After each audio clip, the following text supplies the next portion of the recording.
Chief electoral officer विकास राज ने कहा है कि रियासत में लोकसभा इंतखाबात में 1,05,000 बैलेट्स की जरूरत है। उन्होंने मीडिया से बात करते हुए कहा कि जरूरी इजाफी बैलेट यूनिट्स तैयार कर लिए गए हैं।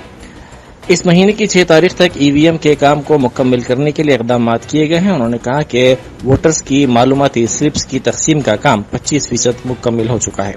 सियासी जमातों से कहा गया है कि वो बूथ लेवल एजेंट्स की तकर्री मुकम्मल करें। पोलिंग के लिए मरकजी फोर्सेस की 155 कंपनियां तैनात की गई हैं। उन्होंने कहा कि जुमला 2 लाख पोलिंग अमला और मजीद 80,000 पुलिस मुलाजमीन भी ड्यूटी के लिए तैनात किए जा रहे हैं।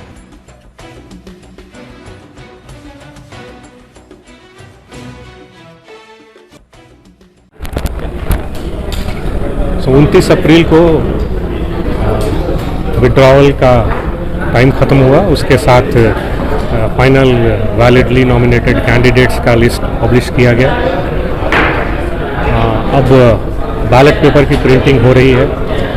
सो एक ईवीएम का बैलेट पेपर होता है जो कि सेंट्रली यहाँ पर चंचलगुड़ा गवर्नमेंट प्रेस में हो रहा है, और पोस्टल बैलेट की प्रिंटिंग डीओज एंड रिटर्निंग ऑफिसर्स अपने अपने डिस्ट्रिक्ट में कर रहे हैं। सो एक तरफ वो बैलेट्स की प्रिंटिंग, दूसरी तरफ ईवीएम्स भी, क्योंकि बहुत सारे कॉन्स्टिट्यूएंसीज़ में 15 से ज़्यादा कैंडिडेट्स आए हैं, और जैसा कि आपको मालूम है कि एक बैलेट यूनिट में 15 से ज़्यादा कैंडिडेट नहीं लगा सकते। 15 कैंडिडेट प्लस एक नोटा होता है। सो 15 से ज़्यादा कैंडिडेट होने पे दूसरे बैलेट यूनिट की ज़रूरत पड़ती है। वैसे ही 31 से ज़्यादा होने से एक तीसरे बैलेट यूनिट की ज़रूरत पड़ती है। सो इस कारण से बैलेट यूनिट्स हमें करीब 35,000 एडिशनल बैलेट यूनिट्स ईसीआई को रिक्वेस्ट करके मंगाने पड़े, जो कि हमारे पास ऑलरेडी आ गए हैं, और उन पे एडिशनल एफएलसी करके, रैंडमाइजेशन करके, पॉलिटिकल पार्टीज़ और कैंडिडेट्स के सामने ये सब करने के बाद 3-4 तारीख से उसकी कमीशनिंग स्टार्ट हो जाएगी। बैलेट पेपर्स भी तब तक प्रिंट हो जाएंगे, इसलिए उनकी कमीशनिंग स्टार्ट हो जाएगी। तीसरी तरफ presiding officers, assistant presiding officers की ट्रेनिंग भी चल रही है, और वो 6 तारीख तक वो भी कंप्लीट हो जाएगी। सो इस तरह से ये स्टैट्यूटरी काम इस तरफ चल रहा है। और ऑफ कोर्स हम लोगों ने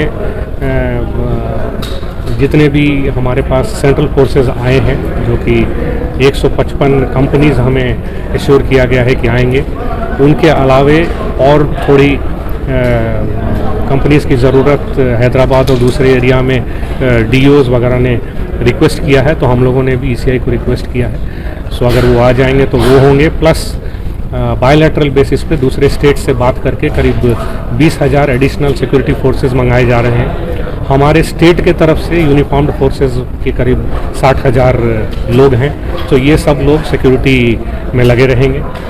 ऑफ कोर्स एमसीसी के इम्प्लीमेंटेशन के लिए और एक फेयर और फ्री इलेक्शन का माहौल बना रहे, इसके लिए flying squads, static surveillance teams, inducement की डिस्ट्रीब्यूशन ना हो उसको कंट्रोल करने के लिए इस तरह की टीम्स लगाई गई हैं। 19-20 सेंट्रल और स्टेट डिपार्टमेंट्स मिलकर एक कोऑर्डिनेटेड तरीके से इस पे काम कर रही हैं, और आज सुबह के फिगर्स के हिसाब से करीब 211 करोड़ सीज किए गए हैं। और जैसा कि आपको मालूम है कि 13 मई को हमारे यहाँ इलेक्शन है, तो उसके 48 घंटा पहले से साइलेंस पीरियड स्टार्ट होगा, और उस समय काफ़ी सारे एक्टिविटीज़ बंद कर दिए जाएंगे।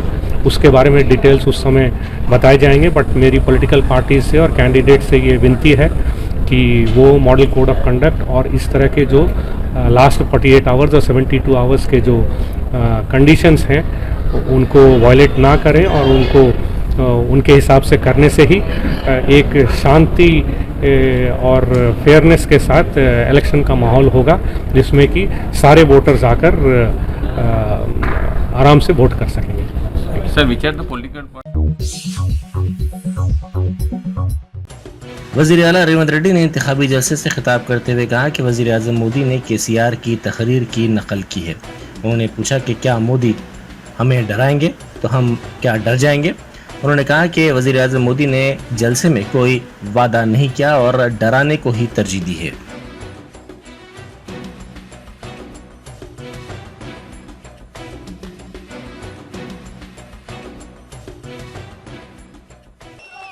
ఇవాళ మా రాష్ట్రంలో మేము డ్రగ్స్ నిషేధిస్తుంటే ఏ మూలాలు ఎత్తికినా ఆ మూలాలు గుజరాతులనే వెళ్తున్నాయి. మీ రాష్ట్రంలో చేయలేని పని డ్రగ్స్ మీద ఉక్కు పాదం మేము మోపినాం. ఇదైనా నరేంద్ర మోడీ గారు అభినందిస్తారేమో అనుకున్నా, కానీ నరేంద్ర మోడీ గారు ఆ పని చేయలే. ఆయన ఒకటే తిట్లకెత్తుకున్నాడు. నాకు అనుమానం వచ్చింది, నిన్న మొన్న ఎప్పుడు చూసినా కేసీఆర్కి ఇవే తిట్టేది. ఆ రఘునందన్ రావు ఈ చంద్రశేఖరరావు స్పీచ్ని ఎత్తుకపోయి నరేంద్ర మోడీకి ఇచ్చినట్టున్నాడు, సార్ నువ్వు ఇది మాట్లాడని. ఎందుకంటే గత 3-4 ఏళ్ల నుంచి చంద్రశేఖరరావు ఏం తిట్టిండో కాంగ్రెస్ను నన్ను, ఇవాళ నరేంద్ర మోడీ గారు కూడా గవ్వే తిట్లు తిట్టిండయా. అది చంద్రశేఖరరావు ఉపన్యాసం నకలు కొట్టిండు నరేంద్ర మోడీ తప్ప అందులో కొత్తదనం ఏం లేదు. నన్ను తిడితే ఏమొస్తుందా? నువ్వు ఈ దేశ ప్రధానమంత్రివి, 10 ఏళ్ళు ప్రధానమంత్రిగా 13 ఏళ్ళు గుజరాత్ ముఖ్యమంత్రిగా పనిచేసినావు. వయస్సులో అనుభవంలో అధికారంలో పెద్దోనివి.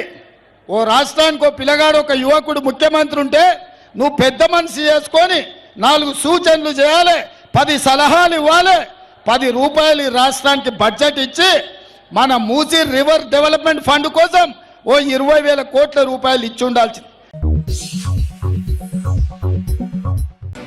सदर बीआरएस चंद्रशेखर राव ने कहा है कि कांग्रेस की बदउनवानियों से मुल्क भर के अवाम वाकिफ हैं।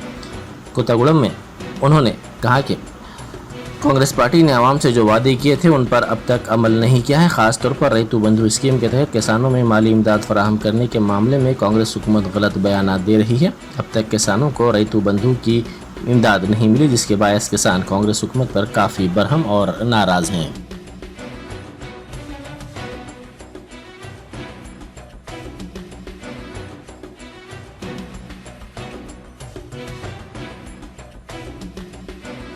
कितना सपना आपने पूरा किया और कितने सपने आपके अंदर अभी बाकी बचा है जो आप तेलंगाना के लिए करना चाहते हैं? 100% तेलंगाना मेरा सपना था, तेलंगाना अलग राज्य बनना, और उसको बना लिया मैंने। अच्छा काम चल रहा था। खैर कांग्रेस के अंधाधुन बयानों से, अंधाधुन आश्वासन से लोग थोड़ा गुमराह हो गए, लेकिन अब वो रियलाइज हो गए, बिल्कुल रियलाइज हो गए, एकदम फ्रंट है। अब तो निकालना चाहते, गुस्सा इतना निकालना चाहते थे। आप खुद देखेंगे इस पार्लियामेंट चुनाव में 100% हमको बहुत अच्छे परिणाम मिलेंगे। 17 में कितने, 17 में कितने? कम से कम 12 तो जीतेंगे हम। 12 एक आप देख लेना। तो मुख्यमंत्री के लिए बड़ी दिक्कत हो जाएगी। वो किसको क्या दिक्कत होगा हमको जान नहीं है, लेकिन तेलंगाना जनता के लिए अच्छा होगा। बीआरएस के कारगुजार सदर व साबिक वजीर तारक रामाराव ने इल्ज़ाम लगाया है कि वजीर आला रेवंत रेड्डी झूठ का सहारा ले रहे हैं। उन्होंने तहफ़्फ़ुज़ात के मसले पर मरकज़ी वज़ीर दाखिला अमित शाह के मस्ख़ शुदा वीडियो के मसले पर वज़ीर आला रेवंत रेड्डी को दिल्ली पुलिस की नोटिस के मामले पर रद्द अमल ज़ाहिर करते हुए कहा कि वज़ीर आला रेवंत रेड्डी को कोई नोटिस नहीं मिली है और उसमें उनका नाम भी शामिल नहीं है, लेकिन वज़ीर आला ये अफवाहें फैला रहे हैं कि उन्हें ये नोटिस मिली है और वज़ीर दाखिला उन पर हमला कर रहे हैं। इस तरह वो झूठी बात फैलाते हुए आवाम को गुमराह करने की कोशिश कर रहे हैं।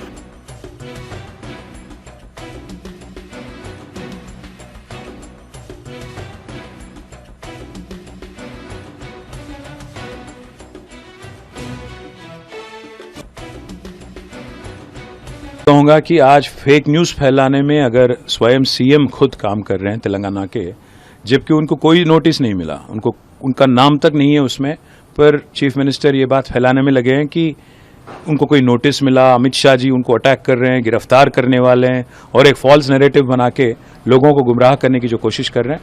इसका मतलब यह है कि रेवंत रेड्डी जी डेस्परेट हैं।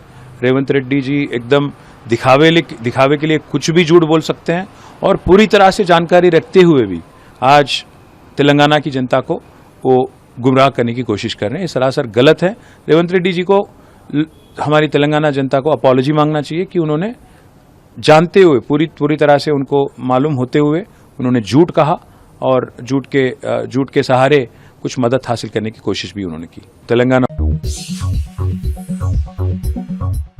बैरिस्टर असदुद्दीन ओवैसी MP व सदर मजलिस इंतखाबी जलसों से खिताब के लिए बाइक पर पहुंचे। उन्होंने कल शब शहर के 3 मुकामात पर इंतखाबी जलसों से खिताब किया।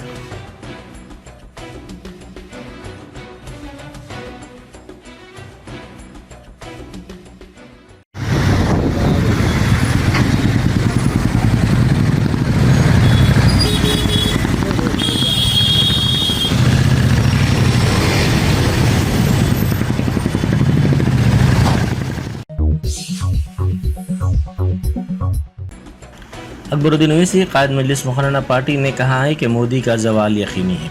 उन्होंने इंतखाबी जलसे से खिताब करते हुए कहा कि वाजपेयी की हुकूमत सिर्फ एक वोट से गिरी थी और वो वोट मजलिस के इत्तेहाद का था। उन्होंने कहा कि नाअहल अफराद के हाथों में इख्तिदार आता है तो ऐसा ही होता है, अगर अवाम वोट नहीं देंगे तो अवाम उसके जिम्मेदार होंगे।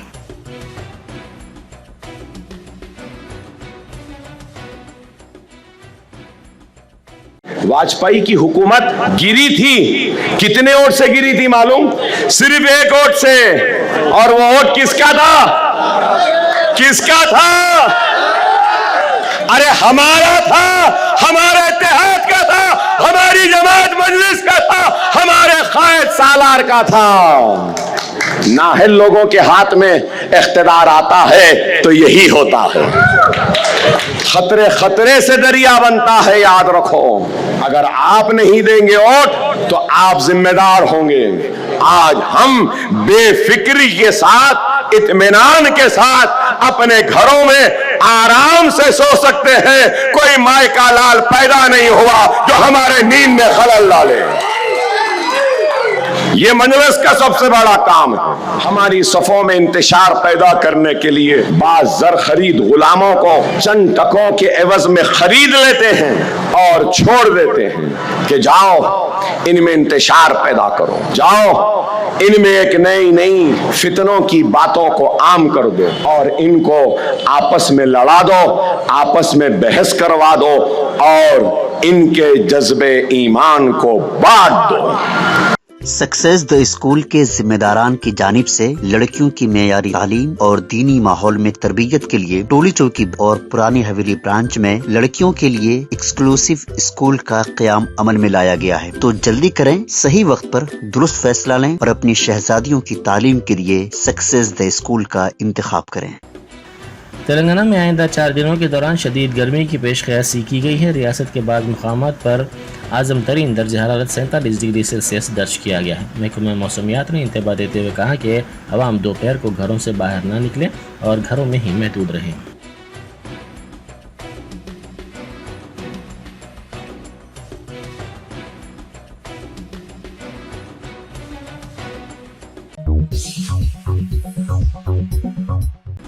बैरिस्टर असदुद्दीन ओवैसी MP व सदर मजलिस ने हल्का असम्बली कारवान के पेंशनपुरा, कंपनी बाग, अहमद कॉलोनी, अफसर खान कॉलोनी और दीगर इलाकों में इंतखाबी मुहिम चलाई।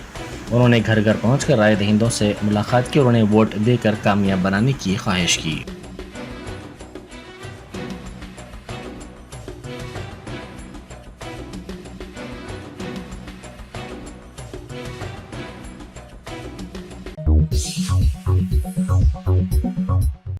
रियासती हाईकोर्ट ने पार्टी इन्हिराफ करने वाले BRS के 2 अरकान असम्बली कडियम श्रीहरी और वेंकट राव के अलावा चीफ सेक्रेटरी असम्बली और मरकजी इलेक्शन कमीशन को नोटिस जारी करते हुए जवाबी हलफनामा दाखिल करने की हिदायत दी।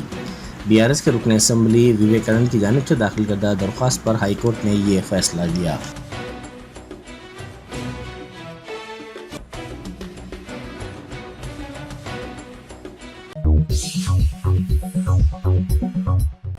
रियासती वजीर कुंडा सुरेखा ने वजीर आला के जलसे में शिरकत के लिए जाने के दौरान हादसे के शिकार शख्स को दवाखाना पहुंचाया। यादाद्री भुनगिर जिले के रंगापल्ली गांव के करीब एक शख्स हादसे का शिकार होकर जख्मी पड़ा था। कुंडा सुरेखा ने अपनी गाड़ियों के काफिले को रुकवाया और इस जख्मी शख्स को दवाखाना मुंतकली को यकीनी बनाया।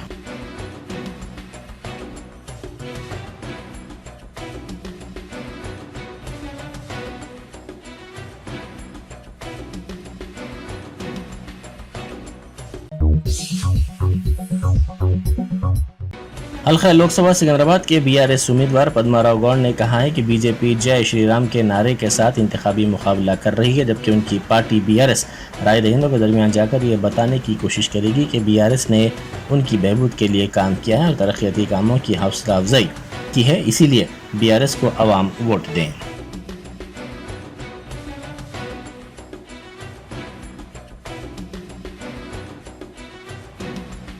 भाजपा जो है कि केवल जय श्री राम बोलना या नहीं तो मोदी जी का नाम लेके जो है इलेक्शन लड़ना, किशन रेड्डी जी जो है। और उसी तरीके से नागेंद्र जो है हाल में जो है हमारी पार्टी छोड़ के जो है दल बदली करे, कांग्रेस में गए। अब उनके कैरेक्टर को जो है हैदराबाद की हवा, हैदराबाद की पब्लिक जो है बहुत अच्छी तरीके से जानती है। ये आज इधर है, कल किधर जाता है और परसों किधर जाता है बोले, तो उनका तो हम हिसाब में ही नहीं लगा रहे।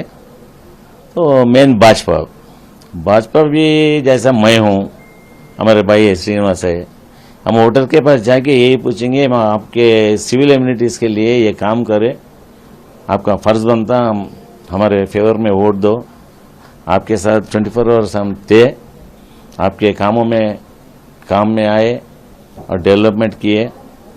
जो डेवलपमेंट्स हम किए उसके बारे में जो हमारे वोट पूछने का हक है, डिमांड करने का हक है, वही हक से जो है आवाम के पास जाके, पब्लिक के पास जाके डिमांड कर रहे हैं कि हमारे फेवर में वोट करो।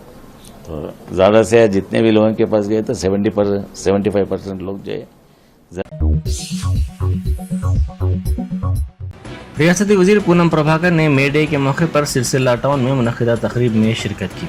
उन्होंने सुंदरिया नगर में INTUC का परचम लहराया। इस मौके पर खिताब करते हुए उन्होंने कांग्रेस हुकूमत की स्कीमात और जमानतों का हवाला दिया।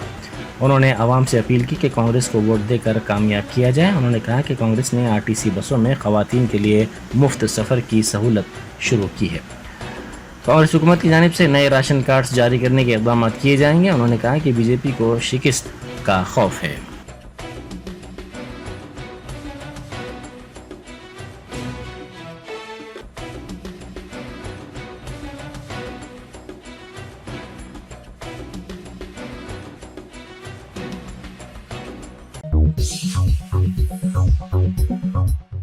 साबिक़ रियासती वजीर व BRS के रुकन असम्बली थलसानी श्रीनिवास यादव ने कहा है कि हल्का लोकसभा सिकंदराबाद में तारीख दोबारा लिखी जाएगी। उन्होंने BRS के सिकंदराबाद के उम्मीदवार पद्माराव गौड़ के साथ सनत नगर के मुख्तलिफ डिवीज़न्स में घर घर इंतखाबी मुहिम चलाई। उन्होंने कहा कि हैदराबाद को BRS ने तरक्की दी है और ज़िंदगी के तमाम शोबों से ताल्लुक़ रखने वाले अफराद को बेहतर बनाने के काम किए हैं, जबकि कांग्रेस ने नाकाबिल अमल वादों के साथ इक़्तिदार में आकर तमाम शोबे हयात से ताल्लुक़ रखने वाले अफराद को धोखा दिया है। उन्होंने कहा कि 6 ज़मानतों में से 5 ज़मानतों पर अमल आवरी से मुताल्लिक़ दावे करना मज़हक का ख़ैज़ है।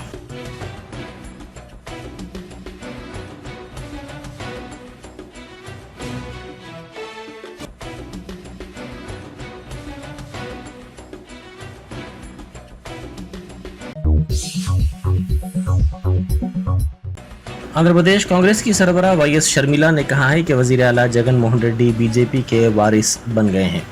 उन्होंने कहा कि उनकी हुकूमत का रिमोट कंट्रोल बीजेपी के हाथ में है। उन्होंने इल्ज़ाम लगाया कि कई मरतबा जगन मोहन रेड्डी ने बीजेपी की मदद की, इसमें पार्लियामेंट में मणिपुर का मसला भी शामिल है।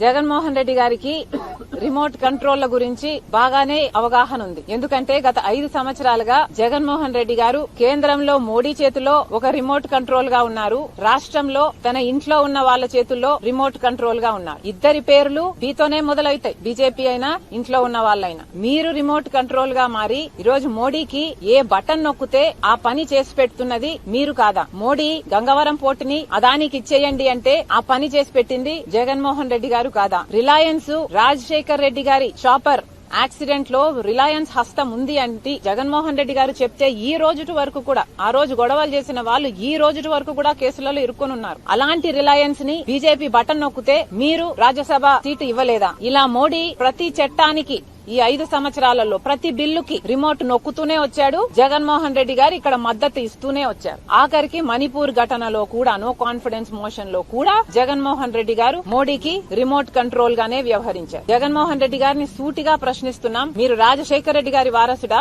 మోడీ గారి వారసుడా? నిర్మలా సీతారామన్ లాంటి నాయకురాలే ఈ రోజు చెప్తున్న విషయం మోడీ దత్తపుత్రుడు జగన్మోహన్ రెడ్డి అని. నిజంగానే మోడీ దత్తపుత్రుడి లాగే, మోడీ వారసుడి లాగానే జగన్మోహన్ రెడ్డి గారు వ్యవహరించిన మాట వాస్తవం కాదా? రాజశేఖర్ రెడ్డి గారు జీవితాంతం బీజేపీ పార్టీ వ్యతిరేకి, బీజేపీ సిద్ధాంతాలకు వ్యతిరేకి. ఎందుకంటే బీజేపీ పార్టీ ఒక మతతత్వ పార్టీ కాబట్టి, మతం పేరుతో చిచ్చు పెట్టడం, ఆ మంటలో చలి కాచుకోవడం బీజేపీకి అలవాటు కాబట్టి, ఒక మతాన్ని అవమానించడం, ఇంకో మతాన్ని రెచ్చగొట్టడం బీజేపీకి తెలిసిన రాజకీయం మాత్రమే కాబట్టి, రాజశేఖర్ రెడ్డి గారు అంతగా వ్యతిరేకిస్తే, గోద్రా సంఘటనలో రాజశేఖర్ రెడ్డి గారు బీజేపీని అంత దులిపేస్తే, మరి జగన్మోహన్ రెడ్డి గారు మణిపూర్ విషయంలో క్రైస్తవులు అయ్యుండి ఒక మహిళను నగ్నంగా ఊరేగించారు. అంత ఘోరాతి ఘోరంగా క్రైస్తవుల పట్ల వ్యవహరిస్తే మరి జగన్మోహన్ రెడ్డి గారు ఏం చేశారండి? మోడీ గారి వారసుడిగా, మోడీ గారి దత్తపుత్రుడిగా అదే మణిపూర్ ఇష్యూలో బీజేపీకే సపోర్ట్ ఇచ్చారు. మరి జగన్మోహన్ రెడ్డి గారు ఆలోచించుకోవాలి, మీరు వాస్తవానికి మోడీ దత్తపుత్రుడు, మీరు మోడీ చేతిలో రిమోట్ కంట్రోల్. ప్రజలందరూ కూడా గమనించాలి, మళ్లీ మోసపోవద్దండి. ప్రజలందరూ కూడా ఎవరికి బుద్ధి చెప్పాలో, ఎప్పుడు బుద్ధి చెప్పాలో ఆ విఘ్నత ప్రజలకుందని పూర్తిగా విశ్వసిస్తూ మీ రాజశేఖర రెడ్డి బిడ్డ. సెలవు. वजीर आला रेवंत रेड्डी ने यौम-ए पर उन तमाम मजदूरों को मुबारकबाद पेश करते हुए उनसे नेक तमन्नाओं का इजहार किया जो रियासत की तामीरों के लिए अनथक मेहनत कर रहे हैं। उन्होंने अपने बयान में कहा कि मजदूर ही तरक्की में हकीकी शराकतदार हैं। रियासती हुकूमत की तरफ से लागू नई सनती पॉलिसी यकीनन मेहनत कशों की तरक्की में माविन साबित होगी।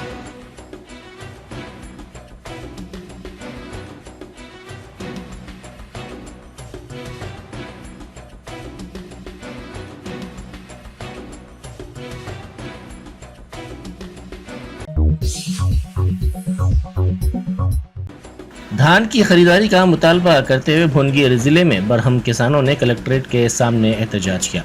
इन किसानों ने उनकी धान की खरीदारी पर जोर देते हुए अपने मुतालबे की तायीद में नारेबाजी भी की।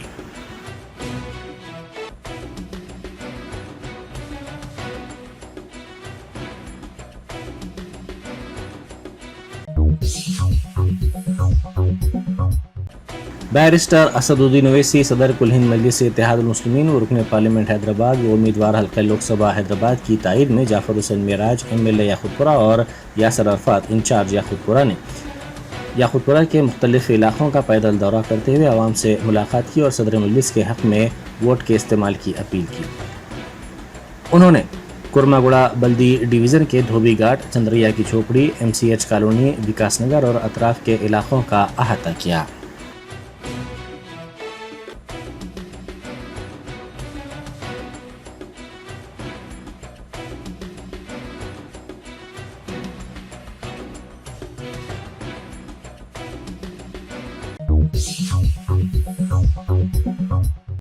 पुलिस ने सन सिटी, हैदरशाह कोटला इलाकों में बड़े पैमाने पर मकानात की तलाशी ली, जहां बड़ी तादाद में नाइजीरियाई बाशिंदे किराए से मुकीम हैं। पुलिस ने हर बैरूनी बाशिंदे की तलाशी ली और उनके दस्तावेजात की भी जांच की।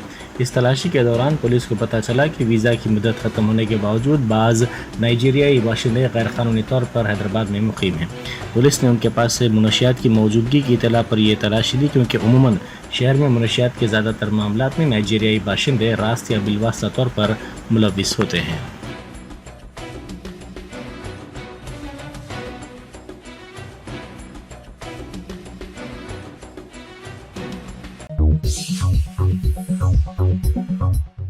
शहर में पुलिस ने बड़े पैमाने पर रकम जब्त की। लोकसभा इंतखाबात के पेश नज़र पुलिस ने कई मकामात पर चेक पोस्ट लगाते हुए गाड़ियों की तलाशी ली। इस तलाशी के दौरान पुलिस ने 1,06,00,000 रुपए की रकम जब्त की।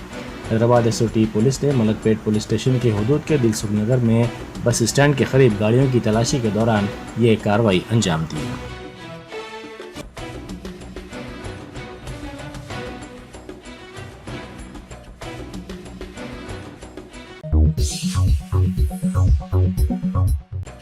हनमगुंडा में एक शख्स पुलिस की हरासानी के इल्जाम लगाते हुए खुदकुश नोट छोड़कर लापता हो गया। इस शख्स की बीवी श्यामला ने वीडियो बनाते हुए कमिश्नर पुलिस से अपील की कि इसके शौहर का तहफ़्फ़ुज़ किया जाए। उन्होंने इल्ज़ाम लगाया कि इसके शौहर को सीआई और एसआई ने हरासा किया, जिसके नतीजे में वो घर छोड़कर लापता हो गया।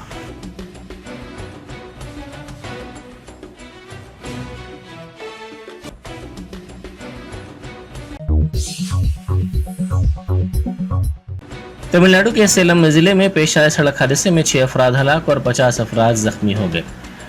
यरकौड हिल्स के करीब ये हादसा उस वक्त पेश आया जब खानगी ट्रेवल्स की बस के ड्राइवर ने इसका तवाज़ुन खो दिया और ये बस 50 फीट गहरी खाई में गिर पड़ी। जख्मियों को इलाज के लिए दवाखाना मुंतकिल कर दिया गया है।